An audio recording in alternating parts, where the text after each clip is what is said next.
Drama শুরু হয় এবং আমরা হসপিটালে আমাদের ফিমেল লিড বাউকে দেখতে পাই, যে কিনা অনেক বেশি অসুস্থ ছিল আর কিছুক্ষণের মধ্যেও মারা যেতে চলেছে। এ সময় ওর বেস্টি নিয়ানোর সাথে দেখা করতে আসে। বাউ নিজের বেস্টি নিয়ানকে বলে, আমার মরে যাওয়ার পরে তুই আমার সমস্ত হিস্টোরি আর ফোনের চ্যাটগুলো ডিলিট করে দিস। তুই তো জানিস যে আমি কত কত ছেলের সাথে অশ্লীল অশ্লীল কথা বলে বেরিয়েছি। সেগুলো যদি অন্য কেউ দেখে ফেলে তাহলে অনেক বেশি সমস্যা হয়ে যাবে। তাই আমার মরার পরপরই সেগুলো সব ডিলিট করে দিবি। নিয়ান এতে হ্যাঁ বলে আর বলে, আমি নিজের সমস্ত সেভিংস তোর শেষ ইচ্ছে পূরণ করার জন্য শেষ করে দিয়েছি। আমাদের যে প্রিয় নোবেল রাইটার ছিল তাকে আমি অনেকগুলো টাকা দিয়েছি। এতে করে সে নিজের গল্পে আমাদেরকেও যুক্ত করেছে, মানে গল্পে আমাদের নাম যুক্ত করেছে। তো ওরা দুই বান্ধবী এই নিয়েই কথা বলছিল। এরপর বাউ হসপিটালেই মারা যায়। নিজের একমাত্র ক্রাইম পার্টনারকে হারিয়ে আমাদের নিয়ান তো ভেঙে পড়ে। তবে সবকিছু শেষ কি এখানেই? মোটেই না। আমরা দেখতে পাই যে ওদের জ্ঞান ফেরে অন্য একটি রুমে, যেখানে নিয়ান দেখতে পাই ওরা তো প্রাচীন যুগে চলে এসেছে আর এখানে দুজনে অন্য দুইজন ছেলের সাথে রাত কাটিয়েছে, মানে নাইট স্পেন্ড করেছে।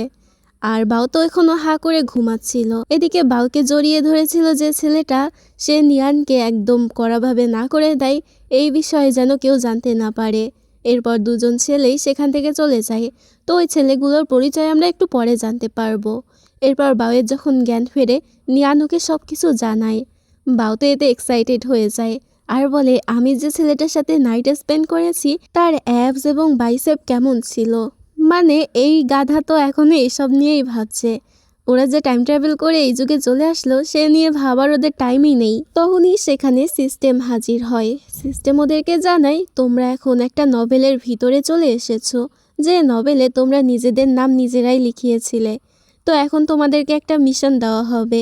এই নভেলের দুইজন ভিলেন ক্যারেক্টার আছে, তবে তারা তো ভিলেন নয়, বরং অনেক ভালো মানুষ। এজন্য গল্পের কাহিনী এগোতে পারছে না। এখন তোমাদের মিশন দেওয়া হলো ওই দুই ভিলেনকে যত পারো অপমান করো, যত পারো অন্ধকারের দিকে ঠেলে দাও, তাদেরকে খারাপ বানাও, যাতে গল্পের মূল নায়ক নায়িকারা গল্প এগিয়ে নিয়ে যেতে পারে।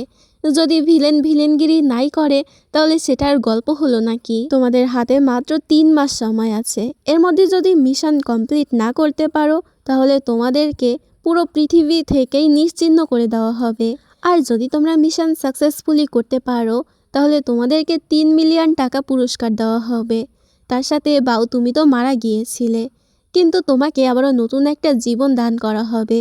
সাথে তোমাদেরকে রিয়েল ওয়ার্ল্ডেও ফেরত পাঠানো হবে। তো এখন আমাদেরকে গল্পের ভিলেনদের সাথে পরিচয় করানো হয়। একজনের নাম হচ্ছে চেন, যে একজন জেনারেল, সাথে অনেক বেশি নিষ্ঠুর। আরেকজনের নাম হচ্ছে জিন, যে কিনা একজন রাজকুমার।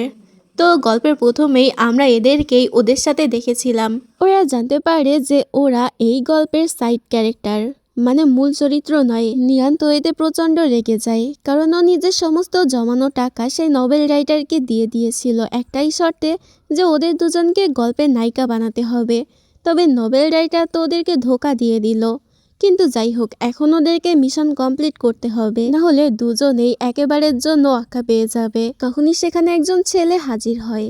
ওরা ভাবে এই ছেলেটাই হয়তো ভিলেন, তাই দুজনে মিলে ছেলেটার উপরে ঝাঁপিয়ে পড়ে এবং ইচ্ছে মতো মারতে শুরু করে, অপমান শুরু করে এবং গালাগালি করতে থাকে। তবে ওদের ভুল ধারণা ভেঙে দিয়ে তখনই সেখানে গার্ডরা আসে এবং ওই ছেলেটাকে ইওর ম্যাজেস্টি বলে ডাকে। এতে ওরা বুঝতে পারে যে ওরা এতক্ষণ ভুল লোককে পিটিয়েছে। এই ছেলেটা আসলে ভিলেন নয়, বরং এই রাজ্যের রাজা, আর এই রাজ্যের রাজাই হচ্ছে গল্পের মেইন নায়ক। তো ওরা এখন ভুল লোককে পিটিয়ে আফসোস করতে থাকে। তখনই বুঝতে পারে যে পিছনে কেউ আছে। দুজনে পিছনে তাকাতেই মেইন দুই ভিলেনকে দেখতে পায়। একজনের নাম চেন, তো আরেকজনের নাম জিন। এদের মধ্যে একজন ছিল রাজকুমার, তো আরেকজন ছিল জেনারেল। দুজনের মুখ দেখে এখানে মনে হচ্ছিল এরা অনেক বেশি কুটিল এবং মনে মনে কোনো একটা ষড়যন্ত্র পাকাচ্ছে। তবে মুখ দেখেই তো আর বিচার করা যায় না। দুজনেই ছিল অনেক বেশি ভালো মনের মানুষ, তা ওদের ব্যবহারে প্রকাশ পেয়ে যায়। নিয়ান আর বাও খুব ভালো করে বুঝতে পারে এই দুই ভালো মানুষকে ভিলেনে তৈরি করা এতটাও সোজা হবে না। তখনই নিয়ান যে চরিত্রে চলে এসেছে তার সমস্ত স্মৃতি ওর মাথায় ভেসে উঠতে শুরু করে। ও জানতে পারে যে নভেলের গল্প অনুযায়ী চেন তো শয়তানি করবে এবং চেন শয়তানি করে ওকে জোর করে রাজার অনেক ঘনিষ্ঠ হওয়ার জন্য পাঠিয়ে দেবে, যাতে নিয়ান রাজার ঘনিষ্ঠ হয়ে সমস্ত গোপন খবর ওকে দিয়ে আসতে পারে। তবে সেখানে উল্টো ঘটনা ঘটে। উল্টো নিয়ান তো রাজা মিনেরই প্রেমে পড়ে যায় আর চেনের সাথে বিশ্বাসঘাতকতা করে। আর এখানে নিয়ান কিন্তু রাজা মানে মিনেরই একটা উপপত্নী ছিল। তবে বাউয়ের অবস্থান ছিল আরও বেশি অবাক করার। ও ছিল রাজা মিনের সৎ মা, মানে এখানকার এমপ্রেস। তবে নোবেলের গল্প অনুযায়ী ও নাকি রাজার প্রেমে পড়ে যায় আর রাজাকে পাওয়ার জন্য নিয়ানের সাথে ওর অনেক বেশি ঝগড়া লেগে যায়। এখানে দুজনই তো দুজনকে সহ্য করতে পারতো না, মানে গল্পের নিয়ম অনুযায়ী। তবে এখন যেহেতু দুই বেস্টির আত্মা এদের মধ্যে চলে এসেছে, ওরা তো একে অপরের একদম পরম বন্ধু ছিল। যাই হোক, এইগুলোই ছিল ওদের পরিচয় পর্ব। এদিকে রাজা মিনকে ওরা যে মেরেছিল সেই নিয়ে রাজা মিন তো অনেক বেশি রেগে যায়। চেন এবং জিনও তখন সামনে এগিয়ে আসে। চেন এখানে যেহেতু নিয়ানকে পাঠিয়েছিল, মানে নিয়ান তো ওরই লোক ছিল, তাই ও নিয়ানকে বাঁচানোর চেষ্টা করে। তবে জিন ওকে আটকে দেয়। এ থেকে আমরা বুঝতে পারি যে এরা দুজন একে অপরের শত্রু। মানে গল্পে এরা ভিলেন হলেও দুজনই একে অপরকে সহ্য করতে পারে না। মানে এখানে একটা কথা আছে না, চোরে চোরে মাস্তুতো ভাই, সেটা ওদের বেলায় খাটলো না। দুজনে এখানে একটা কম্পিটিশনে লেগেছিল যে কে আগে রাজার মন জয় করতে পারে। জিন এখানে নিয়ানকে শাস্তি দেওয়ার কথা বলে। যেহেতু বাউ ছিল এখানকার এমপ্রেস, তাই পদমর্যাদায়ও বড়, এই কারণে ওকে শাস্তি দেওয়ার কথা আসে না। মূলত জিন এখানে নিয়ানকে শাস্তি দিতে চাইছিল, কারণ ও খুব ভালো করে জানতো যে এই নিয়ান চেনের হয়েই কাজ করে। তো নিয়ানকে যদি বন্দি করা হয় তাহলে চেনের শয়তানিও বেরিয়ে আসবে। তবে বাউ তো এটা আর কিছুতে হতে দেবে না। বাউ সবার সামনে চলে আসে আর বলে, নিয়ান আমার খুব ভালো বান্ধবী, ও একটা ভুল করে ফেলেছে, তাই বলে আমি ওকে শাস্তি দিতে দেব না। ওকে তোমরা কোথাও নিয়ে যেতে পারবে না। এবার বাউয়ের মুখে এমন কথা শুনে সবাই তো অবাক হয়ে যায়, কারণ এরা দুজন তো সবসময় চুলোচুলি করতো, কারণ দুজনেই তো রাজা মিনকে পছন্দ করত। এ নিয়েই দুজনের মধ্যে সবসময় চুলোচুলি লেগেই থাকতো। তবে তখনই কিছু দাসীরা এসে জানায় তারা নাকি নিয়ানকে অন্য এক পুরুষের সাথে রাত কাটাতে দেখেছে। এখন একজন উপপত্নী হিসেবে এটা ছিল অনেক বেশি অপরাধমূলক একটা কাজ, তাই রাজা আর ক্ষমা করতে চায় না এবং নিয়ানকে শাস্তি দিতে চায়। নিয়ান তখন নিজেকে রক্ষা করার চেষ্টা করে, কিন্তু সত্যিটা বলতে পারে না, কারণ সত্যি তো এটাই ছিল যে অন্য পুরুষের সাথে নাইট স্পেন্ড করেছে। রাজা এখানে আরও একটা অতীতের কথা তোলে আর বলে, তুমি তো এমপ্রেস বাউকে বিষ দিয়ে মারারও চেষ্টা করেছিলে, এর জন্য তোমাকে শাস্তি পেতে হবে। আসলে আগে যখন ওরা শত্রু ছিল তখন নিয়ান বাউকে মারার চেষ্টা করেছিল, তবে এখন তো ওরা বন্ধু। এবার এত অপরাধ সামনে আসার পরে নিয়ানের তো বাঁচার কোনো চান্সই ছিল না। তবে চেন তখন ওকে বাঁচানোর জন্য এগিয়ে আসে এবং বলে, নিয়ানের অপরাধের তো কোনো প্রমাণ নেই, তাই আমি ওর উপরে নজর রাখবো, তাহলে ও আমার সঙ্গেই কিছুদিন থাকুক। জিনও তো থেমে থাকে না, ও গিয়ে সোজা বাউয়ের কাছে যায় এবং বলে যেহেতু রাজমাতার এখানে সুরক্ষার কিছু প্রবলেম হচ্ছে, তাই ওনার সুরক্ষার দায়িত্ব আমি নিচ্ছি, উনিও কিছুদিন আমার সাথেই থাকবে। তবে রাজা এটাতে রাজি হতে চায় না, যদিও বাউর সৎ মা, তারপরও বাউ কম বয়সী। এভাবে নিজের মাকে এরকম যুবক একটা ছেলের কাছে তুলে দেওয়াটা একদমই উচিত হবে না বলেই রাজা মিন মনে করে। তখন জিন বলে, আসলে আমি তো একজন গে, আমার কাছে রাখলে কোনো রকম সমস্যা হবে না। এবার জিন একজন গে এটা জানার পর রাজা মিন ওর কাছে বাউকে দিতে রাজি হয়ে যায়।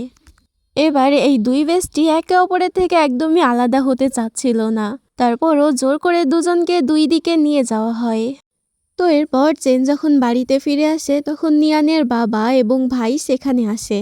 তারা তো রাগ করার বদলে উল্টো চেনের উপরে খুশি হয়ে গিয়েছিল।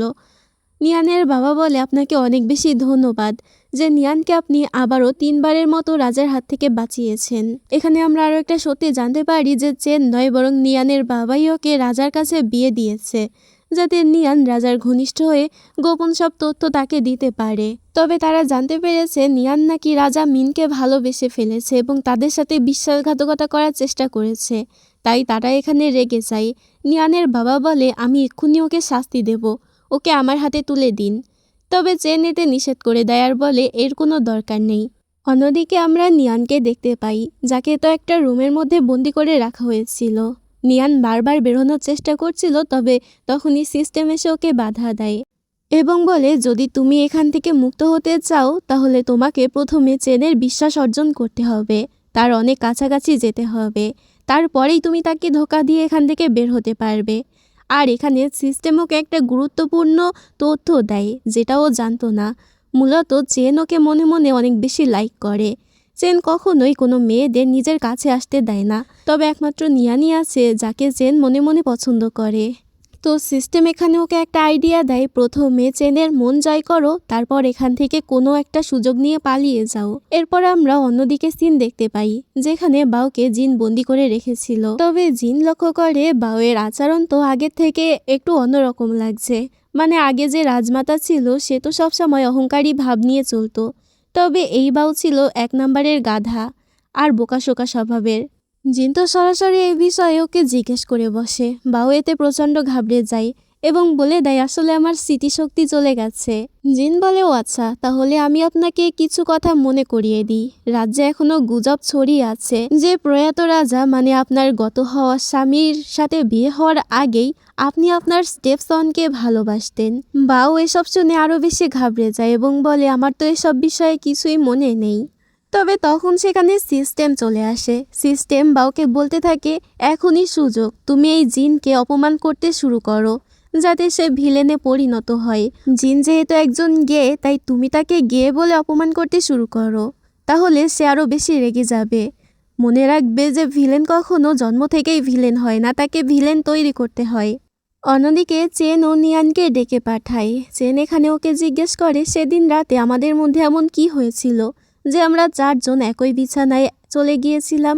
আমার কিছু মনে পড়ছে না, তুমি আমাকে সত্যিটা বলো। নিয়ান এখানে ভান করে যেন ওর স্মৃতিশক্তি চলে গিয়েছে, ওর কিছু মনে নেই।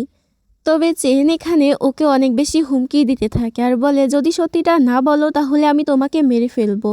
এতে বাধ্য হয়েও সত্যিটা বলে দেয়। আসলে সেদিন বাও এবং নিয়ান দুজনেই রাজার সাথে রাত কাটানোর জন্য সেই অ্যাফ্রোডিসিয়াক ড্রাগ নিয়ে এসেছিল। তবে ভুলবশত সেটা সারা রুমে ছড়িয়ে পড়ে এবং ওরা চারজনই সেই ড্রাগের প্রভাবে একই বিছানায় চলে যায়। তবে ভাগ্যবশত ওদের মধ্যে কিছু হয়নি, তার আগেই চারজনই অজ্ঞান হয়ে গিয়েছিল। নিয়ান সিস্টেমের কাছ থেকে আরও জানতে পেরেছে যে এই চেন সবসময় ওকে বাঁচিয়ে এসেছে, এমনকি ওর পরিবারও তো ওকে তেমন একটা পছন্দ করে না, তাই রাজার কাছে পাঠিয়েছিল যাতে ও রাজার সাথে বিশ্বাসঘাতকতা করে সমস্ত গোপন তথ্য নিয়ে আসতে পারে। তবে এই চেনই ওকে ওর পরিবারের হাত থেকে বাঁচিয়েছে। তবে এখন ও আর বাউ যদি এখান থেকে মুক্ত হতে চায় তাহলে ওকে চেনের সাথে বিশ্বাসঘাতকতা করতে হবে এবং ওকে ভিলেনে পরিণত করতে হবে, এছাড়া আর কোনো উপায় নেই। তাই ও বাউকে বাঁচানোর জন্য চেনকে ধোঁকা দেওয়ার সিদ্ধান্ত নেয়।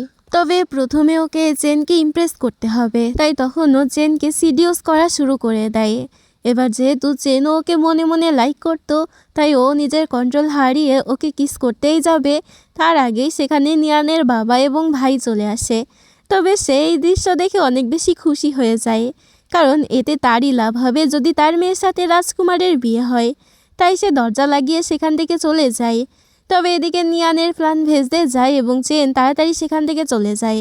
অপরদিকে আমরা বাও এবং জিনকে দেখতে পাই।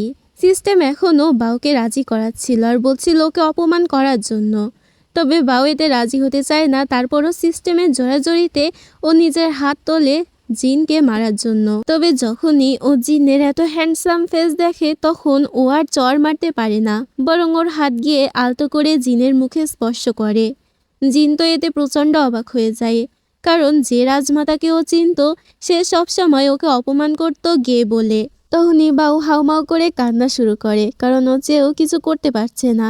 এভাবে যদি ও মিশন কমপ্লিট না করতে পারে তাহলে তো ও আবারও মারা যাবে, আর ও আবারও মারা যেতে চাচ্ছিল না। তখনই দরজা খুলে যায় এবং আমরা দেখতে পাই জিন এবং নিয়াং সেখানে এসেছে। আসলে নিয়ান এখানে আসার জন্য জেদ করছিল, তাই জিন ওকে কোলে করেই নিয়ে এসেছে। তবে দুজনকে এভাবে কাছাকাছি দেখে ওরা তো বেশ অবাক হয়ে যায়। চেন তখন একটু ঘাবড়ে গিয়ে বলে আমি কিন্তু একজন গে, তোমরা যা ভাবছো সেরকম কিছুই না।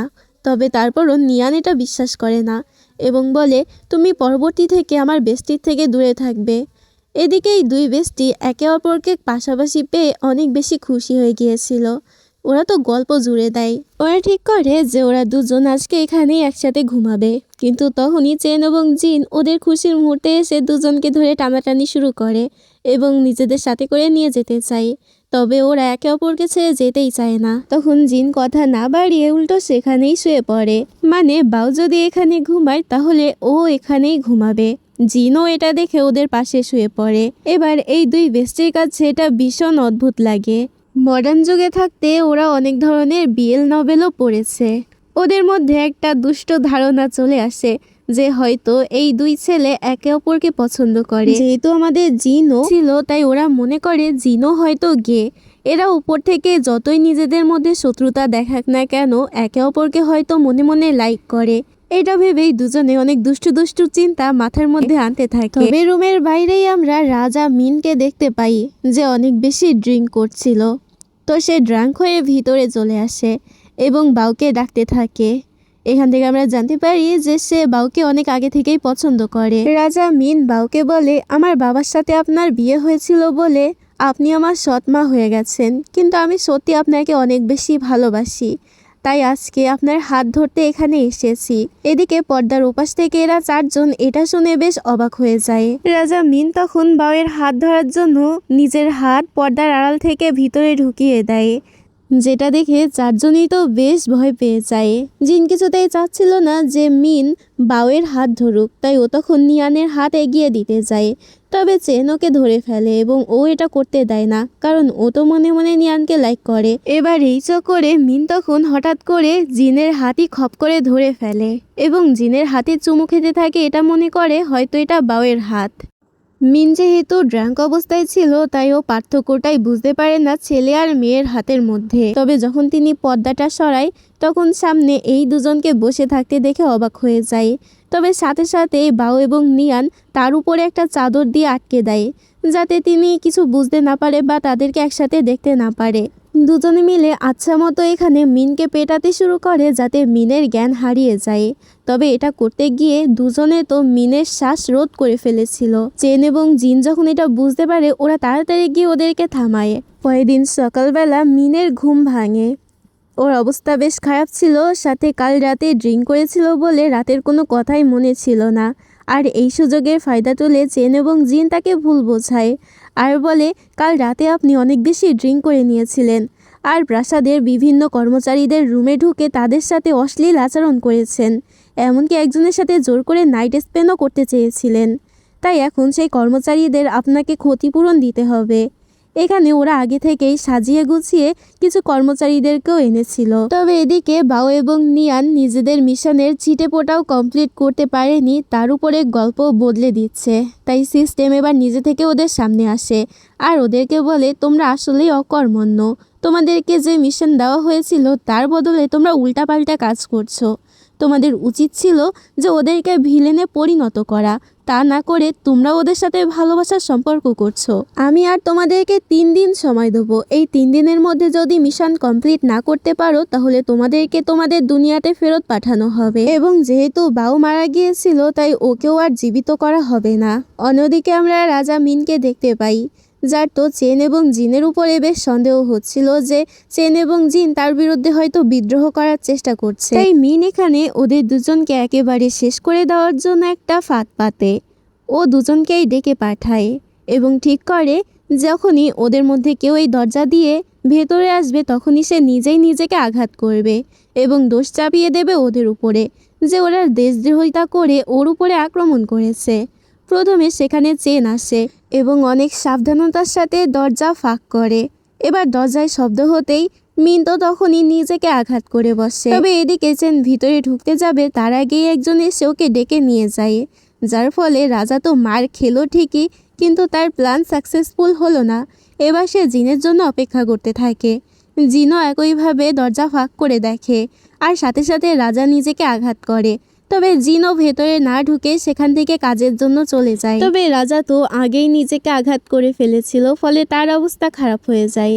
অপরদিকে দেখা যায় যে ওদের হাতে তো আর বেশি সময় ছিল না, 3 দিনের মধ্যেই মিশন কমপ্লিট করতে হবে। তাই এবার নিয়ান উঠে পড়ে লাগে মিশন কমপ্লিট করার জন্য। নিয়ান প্ল্যান করে যে ও চেনকে সিডিউস করে ওর অনেক কাছাকাছি চলে যাবে, আর যখন ওদেরকে এত ঘনিষ্ঠ অবস্থায় অন্য কেউ দেখে ফেলবে তখন তো ওদেরকে এই ব্যভিচারের জন্য শাস্তি দেওয়া হবে এবং চেনকেও নিজের রাজকুমার পদ থেকে পদত্যাগ করতে হবে। এটাই সবথেকে বড় সুযোগ চেনকে রাজকুমার পদ থেকে সরিয়ে ওকে ভিলেন বানানোর। তো এটা ভেবেই ও তো চেনের গোসলখানায় চলে আসে এবং চেনের সাথে জোর করে ঘনিষ্ঠ হওয়ার চেষ্টা করে। আর ও মনে মনে এটাই ভাবছিল হয়তো এখন কেউ এসে ওদেরকে দেখে ফেলবে, এবং সেখানে কিছু দাসদাসীরা চলেও আসে। তবে তারা এটা দেখে উল্টো লজ্জা পেয়ে যায় এবং তাড়াতাড়ি করে সেখান থেকে চলে যায়। ফলে নিয়ানের প্ল্যান তো আর সাকসেসফুল হয়ই না, বরং ও এই গোসলখানার মধ্যেই চেনের সাথে আটকে যায়। আর চেনও ওর দিকে এগোতে থাকে। এতে তো ভয় পেয়ে যায়।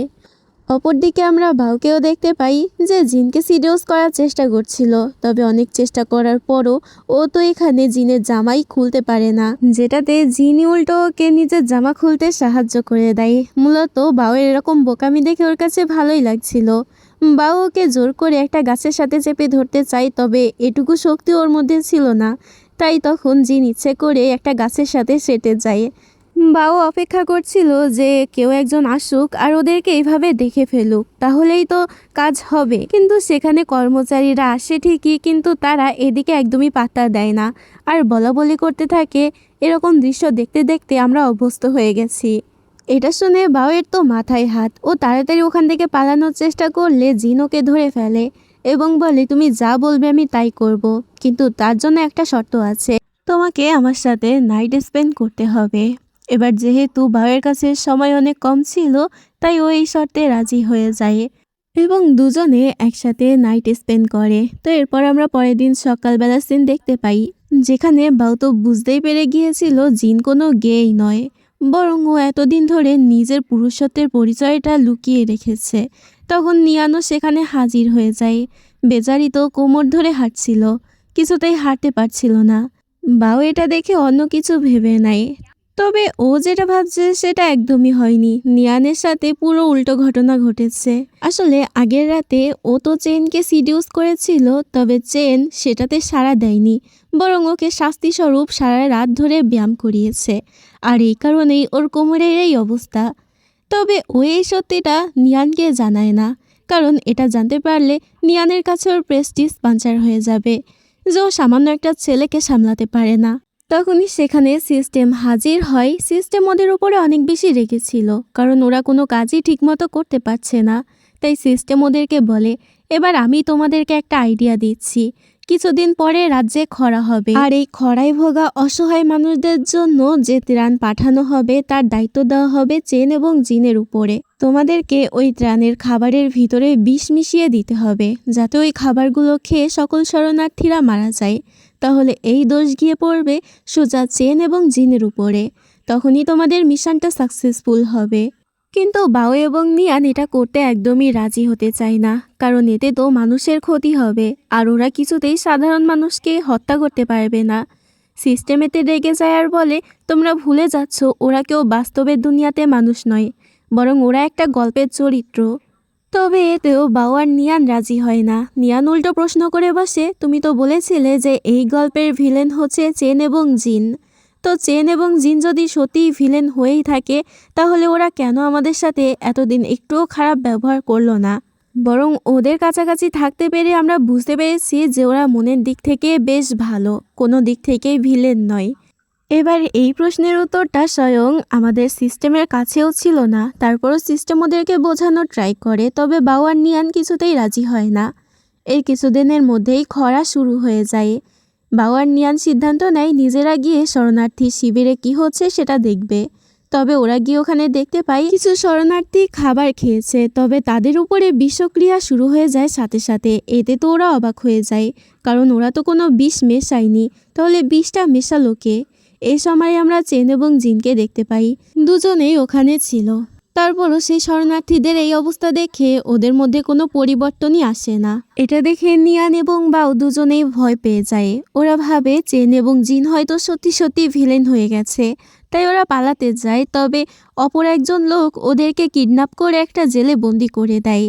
এবার ওদেরকে যে কিডন্যাপ করেছিল তাকে আমরা দেখতে পাই, সে ছিল ডাকাত দলের লিডার। তো এখান থেকে তার কথা শুনে আমরা বুঝতে পারি শরণার্থী শিবিরে যে শরণার্থীরা খাবার খেয়ে বিষক্রিয়ায় মরে যাচ্ছিল, সেই লোকগুলো আসলে তারই পাঠানো ছিল। মূলত এটা তারই একটা ষড়যন্ত্র ছিল চেন এবং জিনকে ফাঁসানোর জন্য। তবে চেন আর জিন এই বিষয়ে আগেই জানতে পেরে যায় এবং ওরা যে সকল সত্যি সত্যি শরণার্থী ছিল মানে যারা সত্যি অসহায় ছিল তাদেরকে ওখান থেকে সরিয়ে নেয় যাতে তারা নিরাপদে থাকতে পারে এবং তাদের ভালো করেই দেখভাল করে। অপরদিকে বাও এবং নিয়ান যে জেলে বন্দি ছিল সেই জেলে আরও কিছু লোকজন বন্দি ছিল। তো সেই গ্রামবাসীদের কাছ থেকে ওরা জানতে পারে চেন এবং জিয়ান আসলে অনেক ভালো মনের মানুষ। চেন এবং জিয়ান নাকি ওদেরকে অনেকবারই রক্ষা করেছে। এ থেকে ওদের ভুল ধারণা ভেঙে যায় এবং ওরা বুঝতে পারে ওরা চেন এবং জিয়ানকে ভুল বুঝেছিল। তখনই সেখানে চেন আর জিন চলে আসে ওদেরকে উদ্ধার করার জন্য। তবে তার আগে সেখানে ডাকাত লিডার চলে আসে ওদেরকে হত্যা করতে। তবে তখন বাও এবং নিয়ান সামনে চলে আসে এবং বলে যাই হয়ে যাক না কেন আমরা ওদের উপরে বিশ্বাস করি যে ওরা আসলেই ভালো মানুষ। তো ওরা গিয়ে তাড়াতাড়ি বাও এবং নিয়ানের হাত খুলে দেয়। এরপর ওদের মধ্যে যুদ্ধ শুরু হয় যেখানে ওরা তো শত্রুপক্ষকে হারিয়েই দিচ্ছিল। এ সময় দেখা যায় সাধারণ গ্রামবাসীরা ওদেরকেই সাহায্য করে কারণ চেন এবং জিয়ান ওদেরকে অনেক বেশি হেল্প করেছে। তবে এসবে সিস্টেম অনেক বেশি রেগে যায় কারণ ওরা গল্পের প্লট পুরোপুরি বদলে ফেলেছে। ভিলেনরা এখন সবার চোখে অনেক বেশি ভালো হয়ে গেছে। সিস্টেম বলে এবার আর তোমাদেরকে কোনো রকম সুযোগই দেওয়া হবে না, তোমাদেরকে আমি আসল দুনিয়ায় ফেরত পাঠিয়ে দিচ্ছি। আর বাও যেহেতু তুমি মারা গিয়েছিলে তাই তোমাকেও আর জীবিত করা হবে না কারণ তোমরা মিশনটিতে ফেল করেছো। তবে তখনই সিস্টেমে একটা গ্লিচ দেখা যায়। সিস্টেম আর ওদেরকে শাস্তি দিতে পারে না বরং যান্ত্রিক ত্রুটির কারণে ওখানে দেখানো হচ্ছিল যে ওরা নাকি মিশনটা সাকসেসফুলি করেছে। ভিলেনরা কুখ্যাত হয়ে উঠেছে শুধু ভিন্ন এক উপায়ে। শেষ পর্যন্ত সিস্টেম এই পরিবর্তনটি মেনে নেয় এবং ওদের দুজনকে ক্ষমা করে দেয় আর ওদেরকে এখানে থাকারই পারমিশন দিয়ে দেয়।